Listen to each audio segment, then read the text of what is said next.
हनुमान आखाड्यात आलो आणि महाराष्ट्र केसरीचे प्रबळ दावेदार म्हणून पहलवान माऊली कोकाटे यांची ओळख आहे.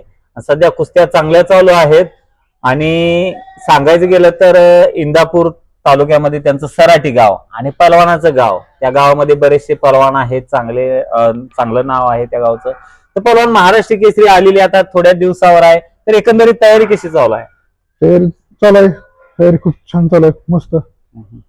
आता मॅटवरनं खेळणार आहात का यावर्षी मातीतनं खेळणार आहात? मातीनं खेळ या वर्षी. आणि मागच्या वर्षी कुठल्या याच्यातनं खेळा? मॅटवरून खेळू. आणि त्याच्या आदल्या वर्षी मॅटवरून खेळू काय म्हणजे पहिल्यांदा तुम्ही मातीतनं खेळा? पहिल्यांदा मातीत खेळ. अरे वा.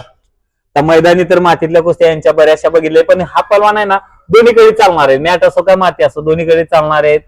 तर आता स्पर्धा आहे, भव्य दिव्य अशी स्पर्धा आहे. थोड्याच दिवसावर आता खूप कमी कालावधी आहे आणि जवळपास आता तुमचे मैदानी पण कुस्त्या चालू आहेत. तर आता मैदानी कुस्त्या आणि स्पर्धेची तयारी हे दोन्ही कसं मॅनेज करताय?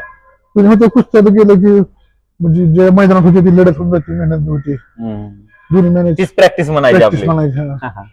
नक्कीच. आणि स्पर्धेबद्दल काय सांगाल? भव्य दिव्य असं बक्षीस आहे आणि पहिल्यांदाच असं खूप मोठं बक्षीस होती. याच्या अगोदर पण मुरलीधर अण्णा मोहोळ यांनी चांगलं बक्षीस ठेवलं, संग्रामबाई जगताप यांनी पण चांगले ठेवलेले, परंतु त्याच्यापेक्षा मोठं बक्षीस या वर्षी असणार आहे.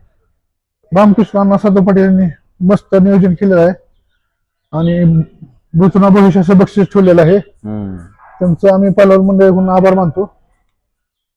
नक्कीच. शुभेच्छा पहलवान तुम्हाला.